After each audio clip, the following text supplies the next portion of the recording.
Yay! Welcome to Chit Chat with Equality.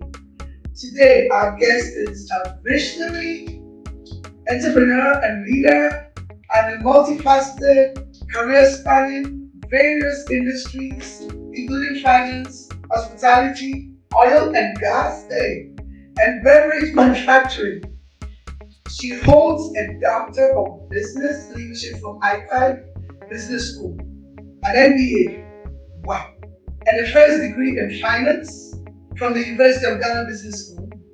And after a decade in the banking sector, she transitioned to entrepreneurship, founding Nutri Health Foods and Services, and taking on key roles as Blacksmith Africa, consulting and coral reef innovation hub. Okay, she's also a John Maxwell certified speaker, trainer, and coach. Oh, you should be coaching me. Come on. Beyond her professional achievements, she's passionate about mentoring young people and leads the Southside Community, a Christian organization focused on mentoring young adults. Today, we have the privilege of chatting with Dr. Boahemaa Ntim. Hey! I'm excited to be here. You're welcome. You're welcome. So, you have an impressive academic background with degrees from both Ghana and France.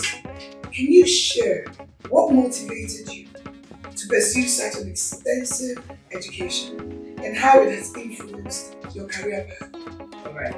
I think from the beginning it wasn't a planned thing, and when you're born you have to go to school. If you have the privilege of getting a good education, I went to university, secondary school, and then to University of Ghana.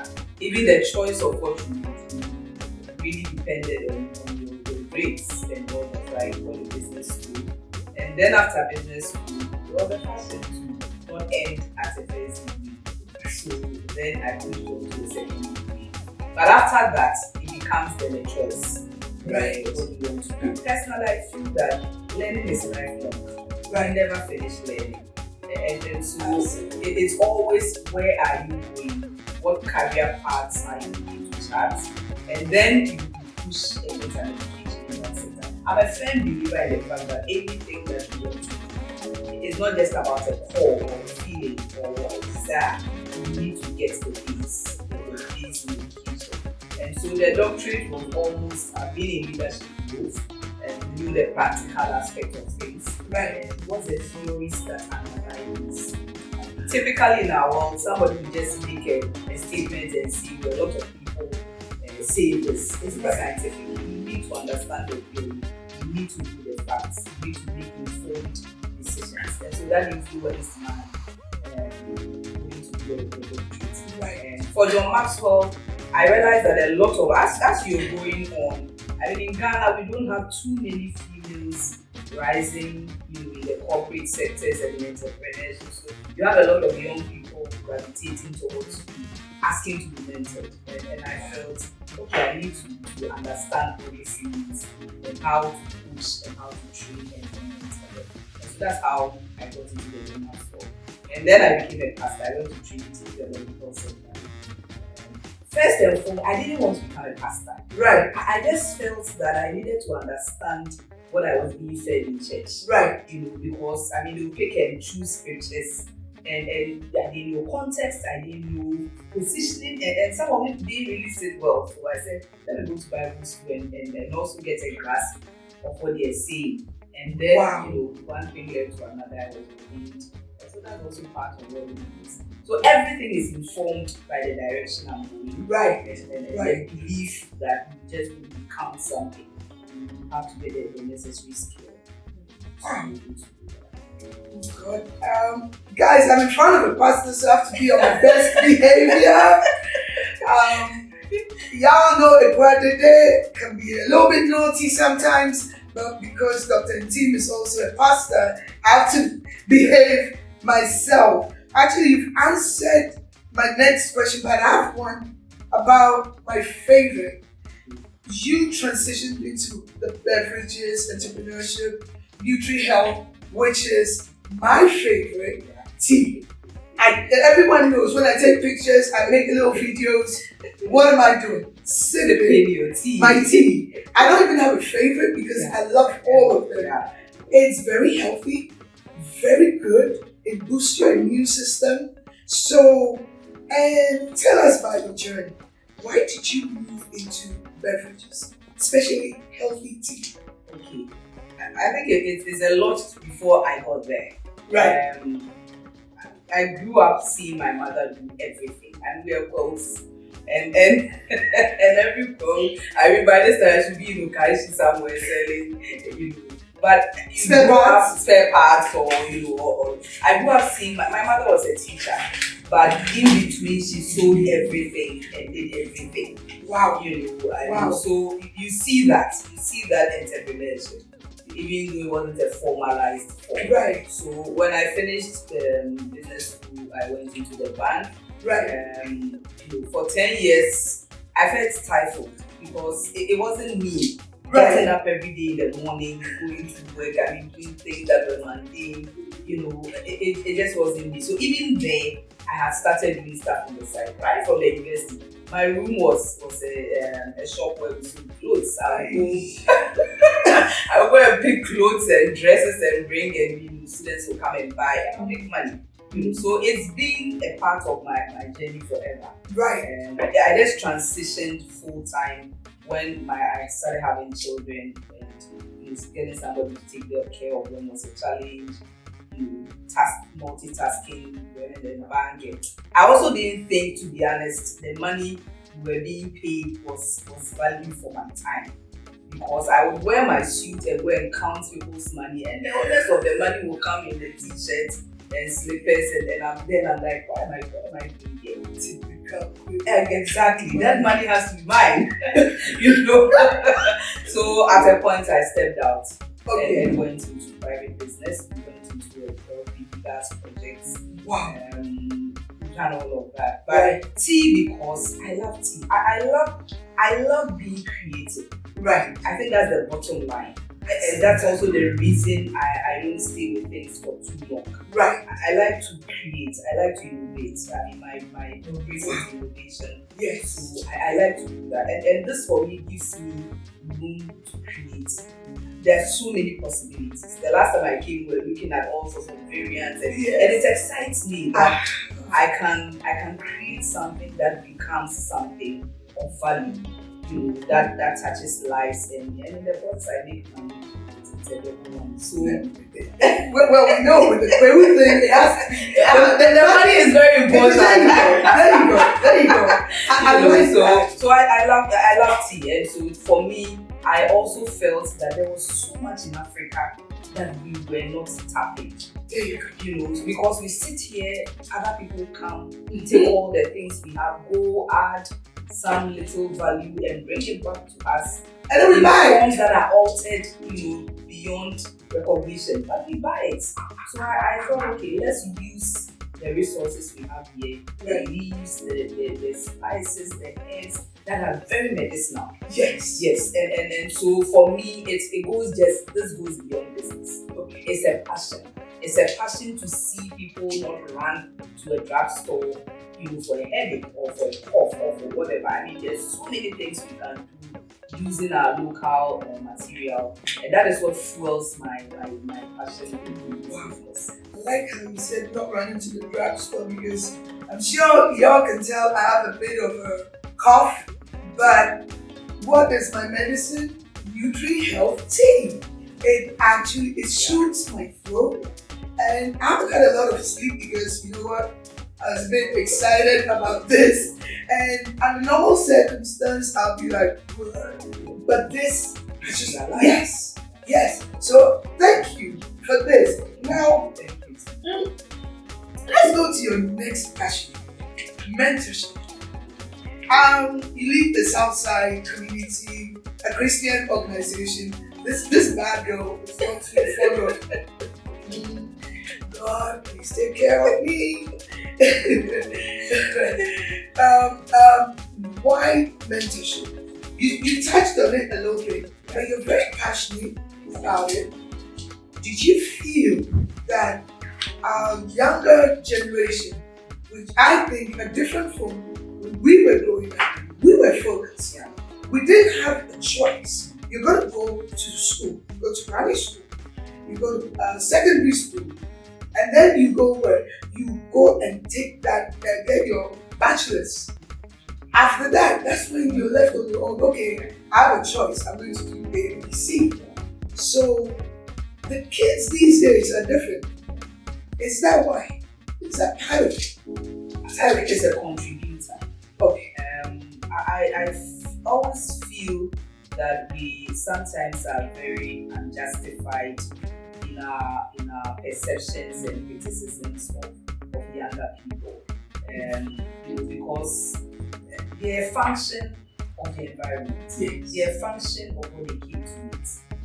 So millennials, Gen Zs, I mean, they have a whole spectrum of challenges that they face that we are always quick to just push aside their challenges. Yes. They are real and they are validated.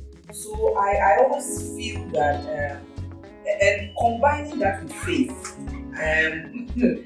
in the faith environment, we seem to push a lot of things under. Yes. And so young people, even in that environment, feel really more challenged because you are not able to express what you are feeling. You are afraid of the judgments, and you wait until it blows up before then we come and say this child is a bad child or this child. I feel there's a huge disconnect, and so that drives me first and foremost, not just in the area of faith, but also in everything they are doing, their education, what excites them at this point, what are the challenges they are facing, and being positive, Right. and coming from a place of non-judgment always works. It works magic because then they know that my challenges are validated. Right. I just need help. Maybe the kind of help I need is not what society is offering at this point. All I need is for somebody to hear me out, Right. and see how they can help. There's always the area also of career guidance. And, I did finance first recently. I've never worked with that ever in my life. I went to the bank and ended up doing marketing. But at the time, I didn't have a choice. I had to do finance because the smart people in the class were doing accounting, and the less smart were doing finance, and then the not too smart settle for marketing. Forgive me on the marketing. But I ended up doing marketing all my life. I'm sure if I had been allowed to choose, I may have chosen that. Right. So again, we parents are trying to live our lives and dreams through the children. There you go. And I think that is wrong. So they need the support. They need to be there. They need to be guided. And that for me is a passion. And fuse that with faith. I get them to understand that beautifully. And I hear you keep saying, I'm not that people. Christianity is always inside. It is. It's never on the outside. It's your inner peace in God. Yes. And once that compass is right, you can live your life. You can enjoy your life. You make decisions based on what you believe inside of you, not really like expecting or looking out for the stereotypes we are created about looks and all of that. So I believe that being there and now initially I was mommy, now they started calling me grandma. Oh! Well, that's great. We'll be touching on that soon. Oh my God, I love the gray hair. Thank you. Well, you know me. You know I Yes. always have this Yeah. white gray thing going on, and I'm jealous of you ladies with gray hair. It really bothers me. I like what you're saying about mentorship because for us growing up, and what you said about career choice, we didn't have a choice. You're going to go to school. My mom, because at age 9, I read this book called Gone with It. Yeah. And she said, oh, my daughter likes to read. And we all know I love to chat. So she said, you're going to be a lawyer. And I'm like, hey. So that was put in my head. And I didn't do it the orthodox way. And I struggled with, do I really want to be alive? Do I want to go that way? And hey, I did become one. But it's not, I'm tired, I'm burnt out. Yeah. Look at me, man. Yeah, challenge. Enjoying every bit of it. Exactly. So, I admire what you're doing. I respect what you're doing. Keep doing it. And I know I've been joking about faith and everything, but I became a born again Christian years ago in 1990. I call it my spiritual relationship with God. We can't be here without God. We can't do anything.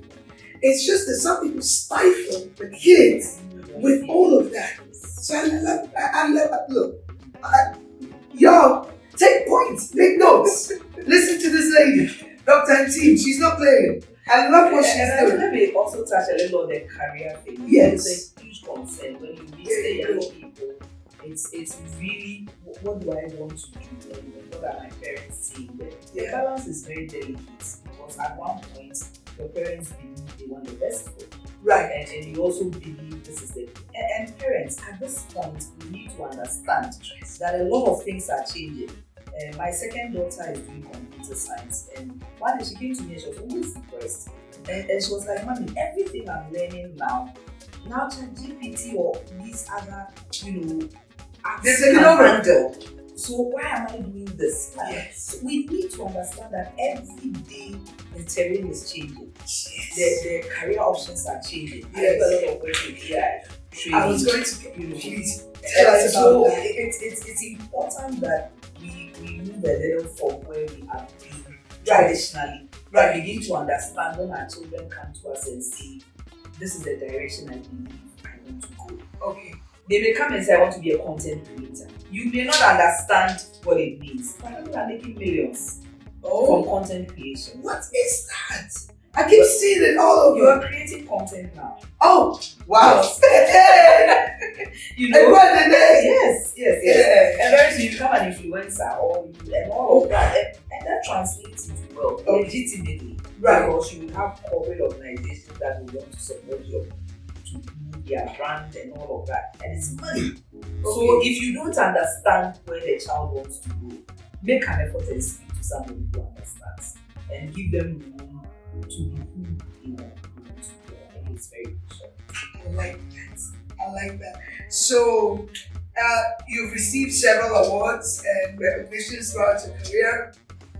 Which of these achievements has been the most meaningful to you and why?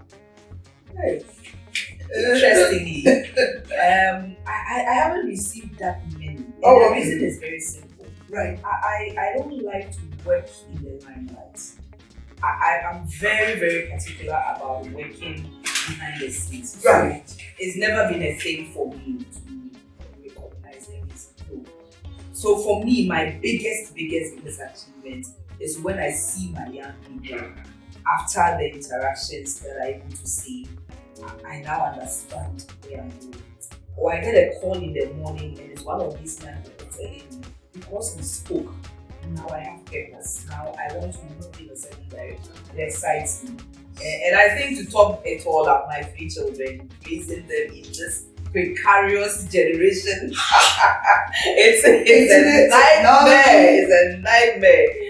So once you've been able to raise them and they are decent young ladies, and I think it's quite an achievement for me.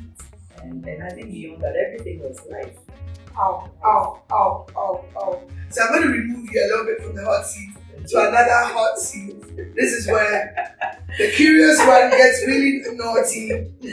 Okay. So, you're married. Yes. You have 3 beautiful girls. They're not married yet. What kind of a man would you want for your daughter? You should have a 401k. You should have a job. Do you want a chef? Or you want a cameraman? Do you want a producer? You want a doctor? This reminds me of conversations I have with my second daughter, and she will come and say, "Mommy, I don't want any of those stories that they say that the man with the woman and the hustle die now they become somebody. The man should hustle himself and get ready before he comes. I don't want any story. If you haven't finished hustling, why do you want to come and marry me?" I'm like, oh, but we start together and grow together. Gen Z, you don't do that. It's very simple for me. Yes. A person of faith and a kind person. These are two different things. Somebody can be a person of faith and still be very unkind. Somebody who is kind is the thing. Yes. Even if they have little, yes, they're still kind. Yes. If they have a lot, they're still kind. So my prayer every day is that God should bring these young women, men, and I insist on the men because now it's a very dangerous area. I before they come and tell you, I'm going in the other direction. You know what I'm saying? You know what I'm saying? My thing these days also, there's all this about female empowerment. What about our young men? Why have we left them behind? Who's mentoring them? Who's taught them? Men are daughters are good. Exactly. The assumption is that the boys are okay. No, they're not. Who's going to teach them how to be real men? Who's going to teach them not to abuse the women?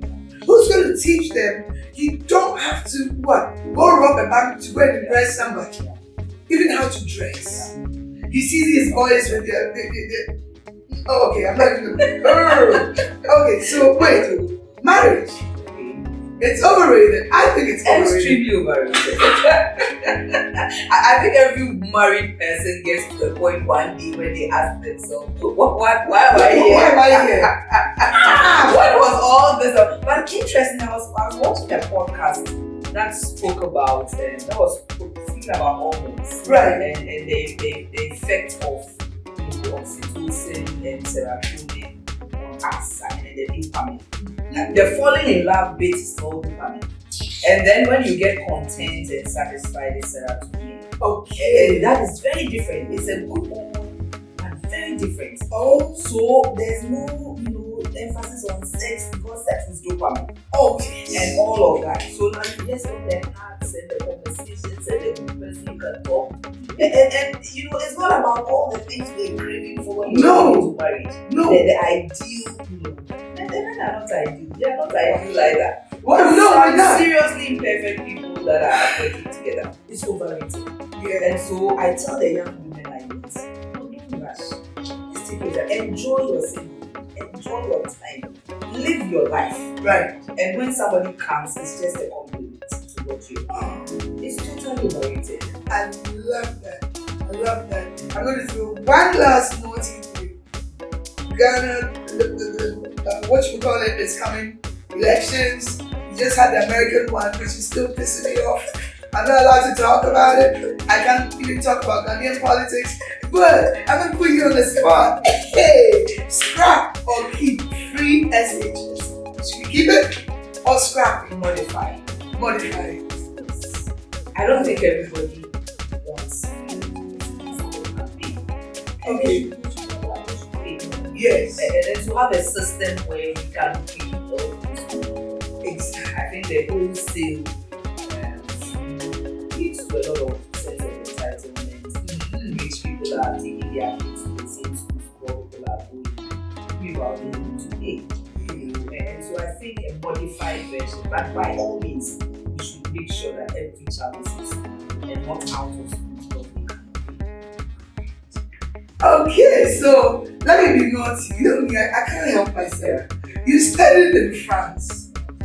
Do you speak French? Not at all. Oh! My French teacher was in French.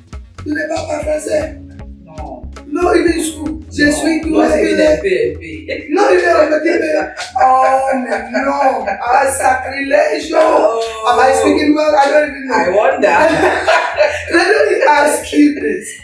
How do you intend to let your business survive beyond you and your children? I raise this topic because we do not have enough third and fourth generation companies in Ghana. The kids all go different ways. So how do you intend to let yours survive? Okay. For me, I answered this question in interesting ways. Because first I look at myself, Right. and I look at the terrain of business. Right. And I think people need to get to understand that not everybody is cut out to manage and grow businesses across generations. Some of us are innovators. If you are an innovator and you are very creative, you start businesses and you leave them for other people that are cut out to manage. So in some countries, you find a lot of people start businesses. All they do is grow the business and sell them. And then move on to something else and start another thing and grow it. And you need to understand who you are. And so I'm not cut out for that. Right. My goal is by end of 2026, I want to list on the Ghana stock. Whoa! And so I'm sure you'll be the first one to buy. Hey, I'm you know, I'm ready. yeah, so that people get to own, and that gives it a life forever.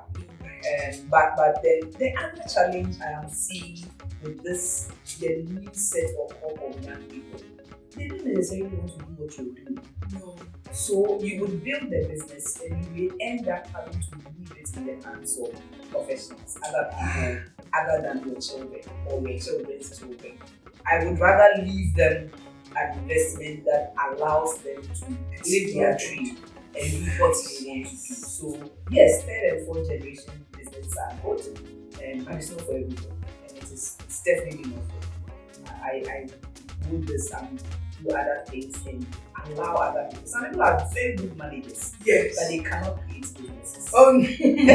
So somebody can create and allow them to get a stake and manage. And it's all good. It's a good ecosystem. The diversity is good, and it allows everybody to function. I remember a time I tried to manage a business over time. I was joking because I'm tired with staff. I am frustrated with this.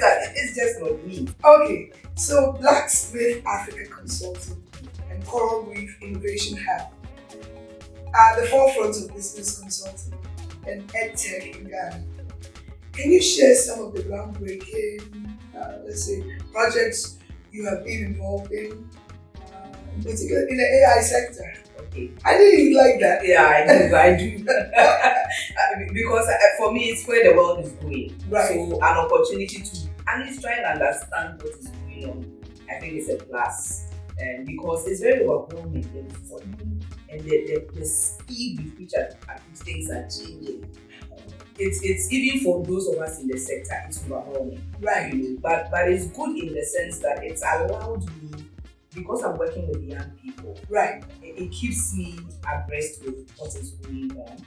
And then number two, over a long period of time in Ghana and Africa, we are always consumers of technology or development or what other worlds have developed for us. Right. And I feel strongly that we are going in the same direction with this AI. Of where we end up, people develop the TikToks, the apps, and all, and we just consume, and they make the money.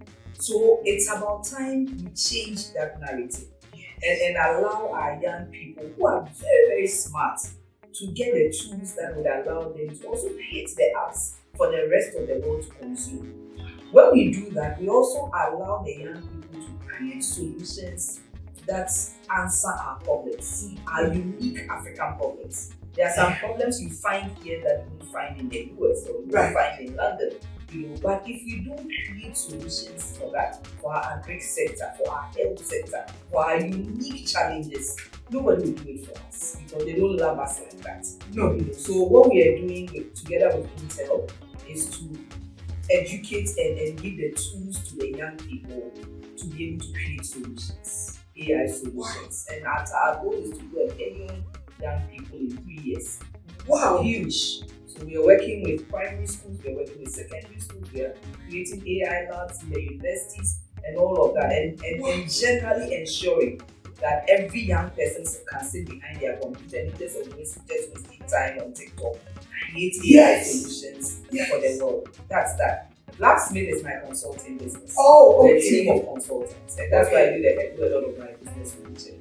So I have clients that I coach one-on-one for business. Right. And I'm also working closely with Stanbic Bank for their incubator, where we coach businesses, SME businesses that want to scale.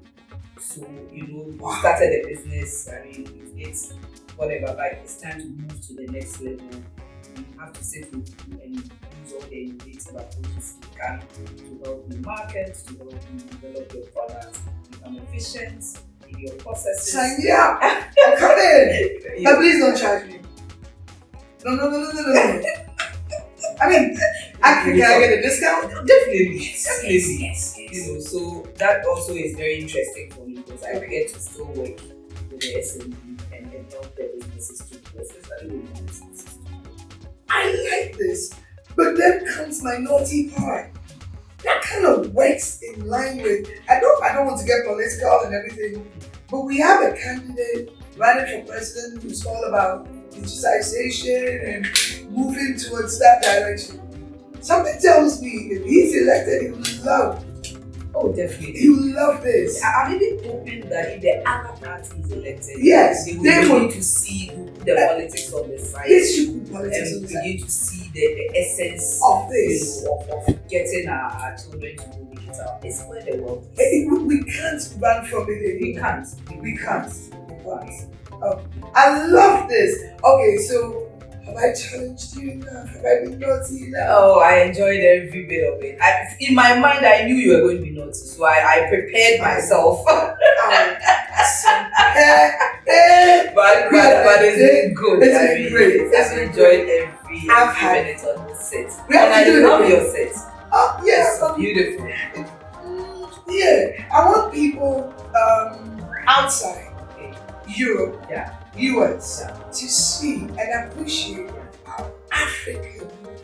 See, I'm not a big fan of the consumption of all things foreign. No, appreciate us.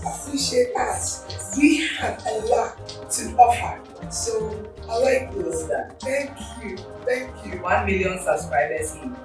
Hey! 1 year? 1 year. 1 million. 1 year. Oh, 1 month. Hey!